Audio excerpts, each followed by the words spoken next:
Hello everyone, my name is Christos Marmeris and I am here to share with you this video in which I will show you my process of painting this beautiful landscape originally made by Sidney Richard Percy, the British artist who lived somewhere in the 19th century. I believe he was a romantic painter, I'm not quite sure. So I'm here to share my process with you because a lot of people asked me how do I start to finish some of these sketches that I made. So the first stage here is that I usually trying to follow the traditional ways of painting. Because I'm coming from the fine arts field where I was used to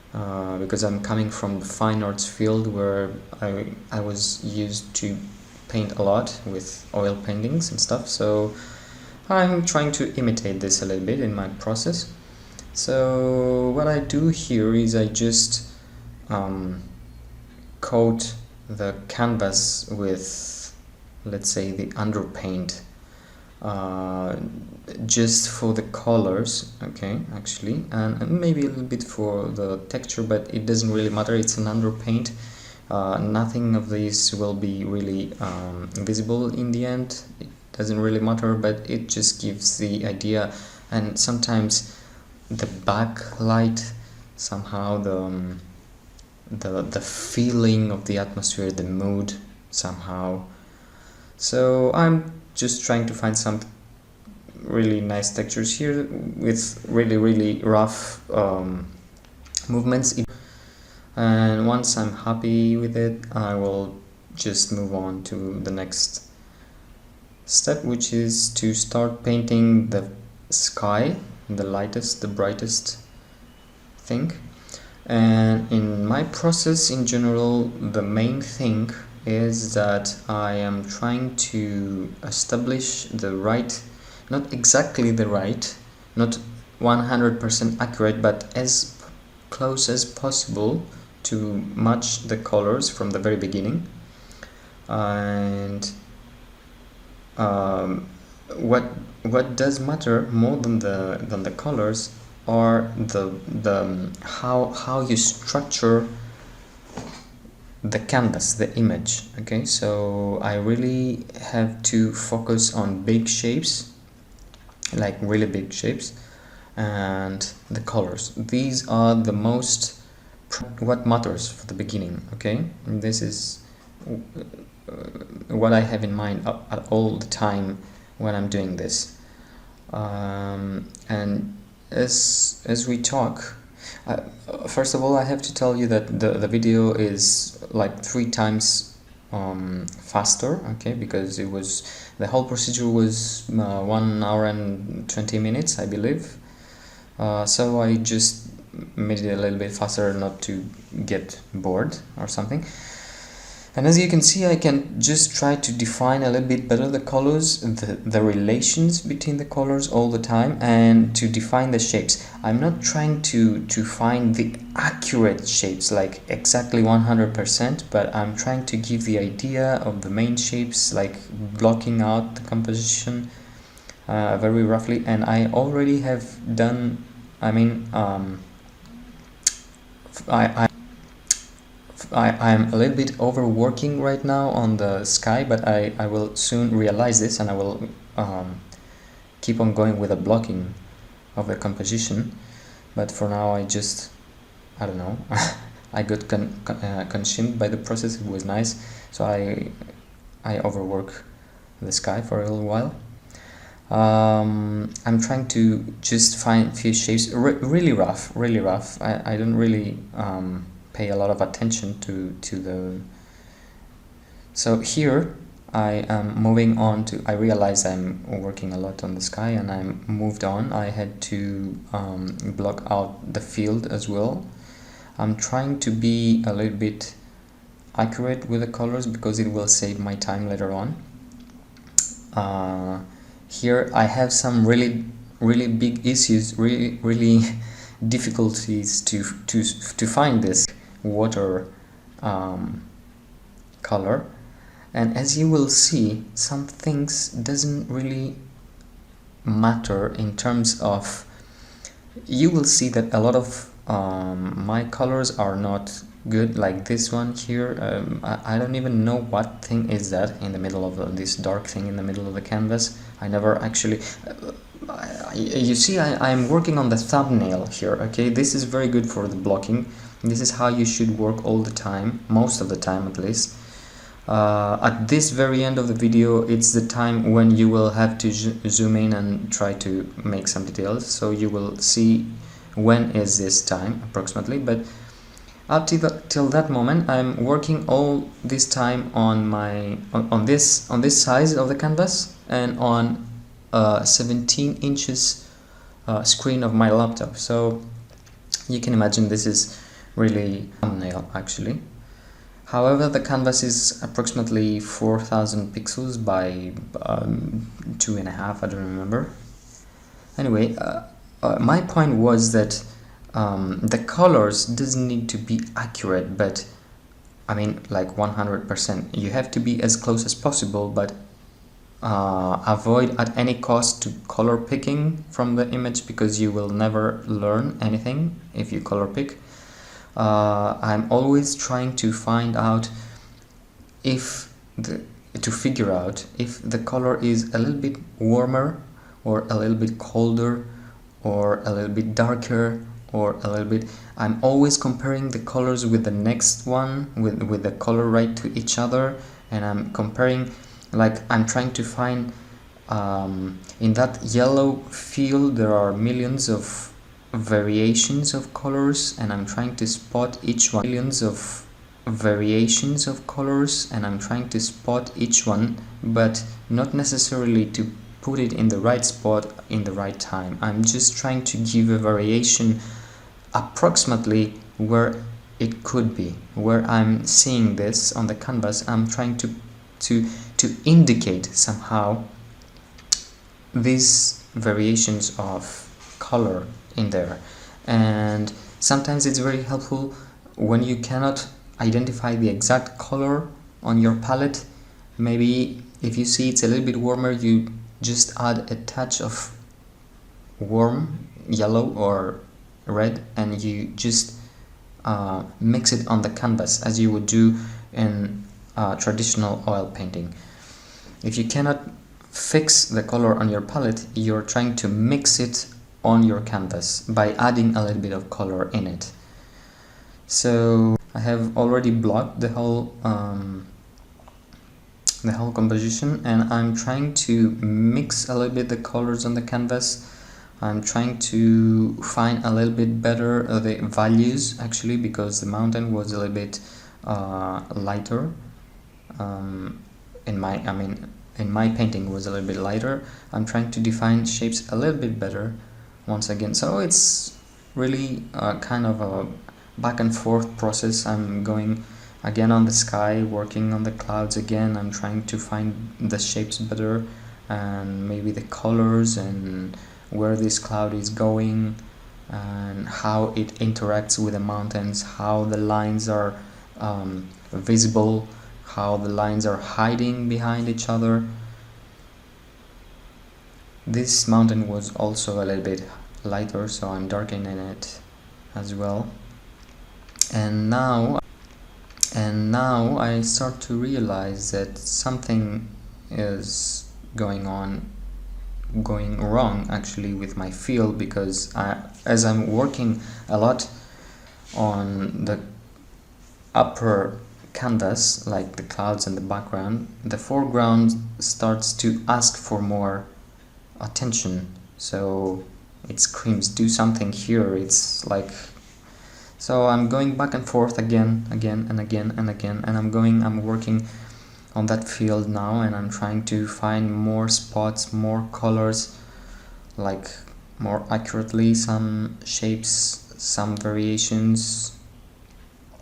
It's really from the very end to the from the very beginning to the very end, it's the same process, defining shapes all the time and trying to be accurate with the colors. And every time you go back, once again you come back and you go down, and the point is that you are working on the whole canvas at all the time. Because if you overwork one spot, then you miss the point. You actually don't see the whole image, and you will find yourself having, I don't know, a very beautiful mountain, and then the field will be like not even a field. You have to keep on working the whole image together to keep this balance between colors, between values, between light and shadow, to keep to have an edge control, to see what is the important edges that you have to keep visible, and which you have to kind of smooth out. So at this point I am having here some problems defining the colors of the rocks, and this green was really difficult to in the field, because it was not actually, it looks like green, but it's not green, it's actually yellow. And this is very nice with the colors in general, because even with the lake that I was telling you before, that I was having troubles to define those colors, the beautiful thing in painting is that colors are relevant to each other. So if you go back the video, you will see when I'm picking this blue for the light spot of the sea, of the water, it is actually gray. It's totally gray, but it looks like blue there because it's surrounded by warm colors, and it tricks your eye, and your eye thinks that this is blue, but it's not. It's gray because it's between yellow and lesser yellow, but it's between yellows anyway. So this makes it look cooler than it really is. So you see the gray as a yellow. You see the gray as a blue. In the same meaning, I was trying to put a gray there because my brain says that the rock is gray, but I was putting this gray there and it turns out it's not gray, it's yellowish, pinkish something. I couldn't find it exactly, and I just left it for another time because it dries off from this spot, work something else, and then come back later with fresh eyes and work again on this spot. So for now I'm working there on the trees and the greens and adding some variation in there. All of these different kind of colors, I'm trying to match a little bit the yellows in there, the highlights. There are some reds there in the top of this small greenish mountain. I'm putting there those reds and warm colors, some soil probably. And I will start, I believe. Yeah, this road is really not good looking right now, so soon enough I will be starting adding some colors there and some shadows actually. Soon enough I will be starting adding some colors there and some shadows actually. I think the shadows is what I missed there for some time.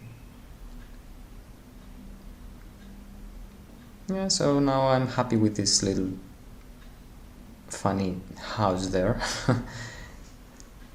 Yeah, I was having my fun, but soon I realized once again that I was a little bit overworking on small areas, and this is really not needed.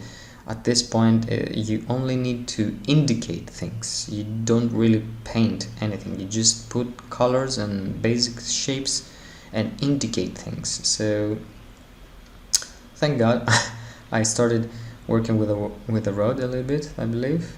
The rock, still the rock there. Still I have issues with this highlight of the rock there.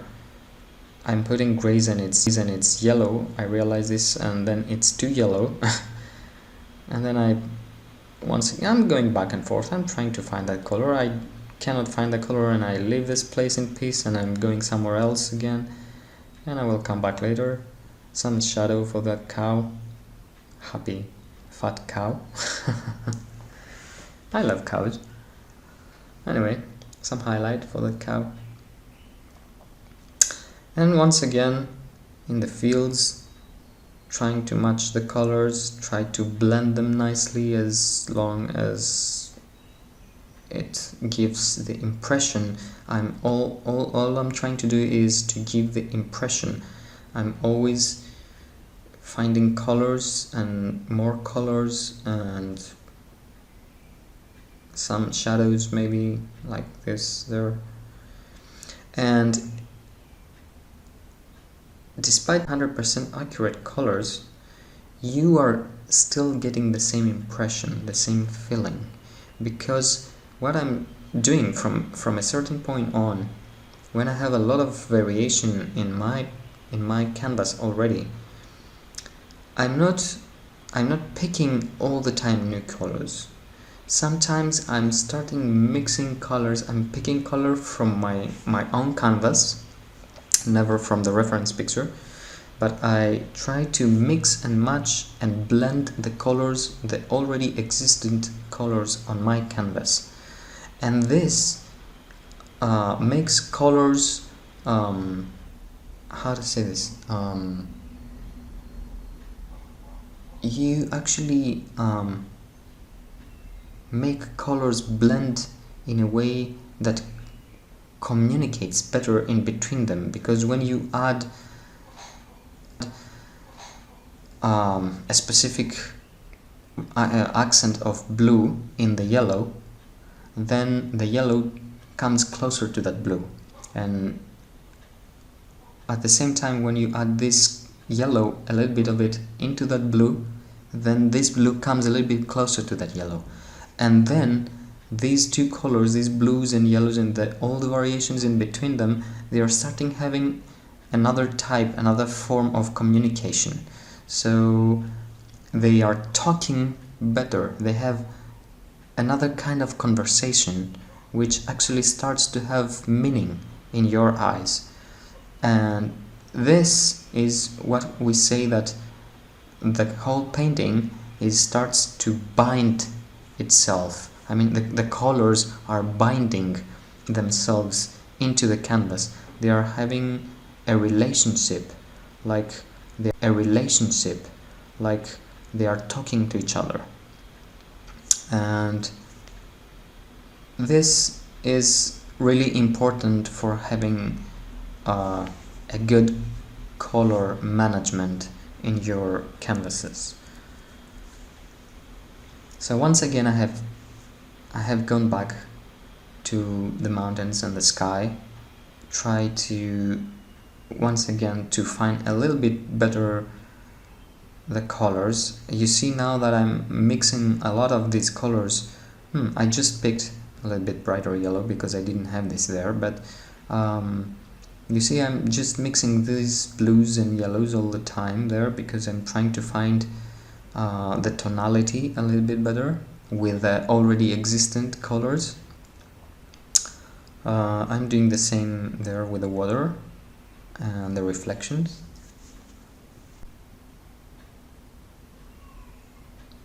I'm really happy already with this thing anyway. This dark thing there that I'm painting, I had no idea what is it. And I mean, the left side was the shadows, but somewhere there in the back there is a cow, there is a black cow, and I didn't have, because the canvas was so small, I didn't have any idea what this thing was all the time. And I was keep on painting this thing because I was trying to match the shape, but I didn't know what this shape is anyway. And all I'm trying to say is that it doesn't really matter for you to see exactly 100% what is the thing you're painting, because when you do so, when you realize that this is a cow, then your brain send you messages, subliminal messages, like this is a cow and you have to paint it like this, and sometimes you will find yourself painting something by memory and not what you see, and this is the biggest mistake that you can make when you're actually copying an image. Okay, you can do this when you improvise, when you want to create something out of your own fantasy or whatever, but when you study, like here, because this is a color study actually, it's not good for you. Okay, you have to stick to the shape that you're watching there, and that's all you need. Shape and color. So I decided to fix a little bit this area there. Still, now that I'm watching here, I see that yeah, I was doing this a lot because I'm also trying to test a new set of brushes that I have just made, and I'm having some issues picking the right brush every time. So I see right now that this dark thing in the middle, somewhere in the mid-ground, is totally off color. The reference is red, but I have painted like greenish. Also the bushes are more greenish in my picture rather than on the reference. The front bushes in the very front ground. But still it works, at least for now. I don't have any serious problem with this. So just keep on mixing a little bit colors, trying to find a little bit more accurate the shapes. I could really leave this in peace at this moment. It would be quite good, quite enough. I mean, all the values are there already. I'm just trying to mix them a little bit better and define the shapes a little bit better. To this point, the purpose of the video has already been achieved, but I'm just having fun a little bit more there. I'm trying to find a little bit better the values there and how this light interacts with the horizon line and the mountains, and define a little better that shape. Oh, there I was darkening this mountain. I decided it's a little bit too light, so need some shadow there. And then I realized this mountain the shape is a little bit shorter, or something was wrong there, so I'm just redefine things all the time until I'm happy.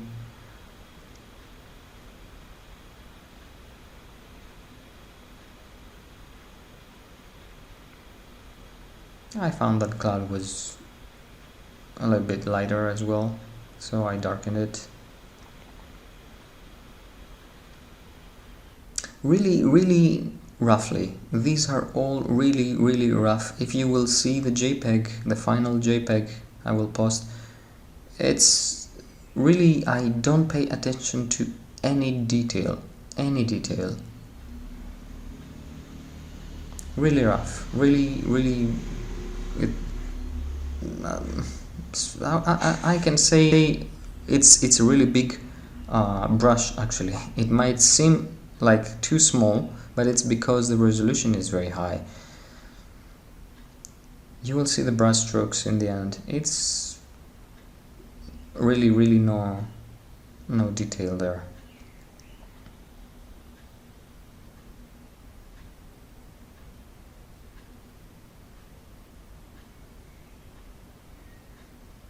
I would be happy at the end if you comment something that you wanted to ask, or any questions you may have, and let me know what can I make for you in the next video. And you know, oh, there I just noticed this little bit thing.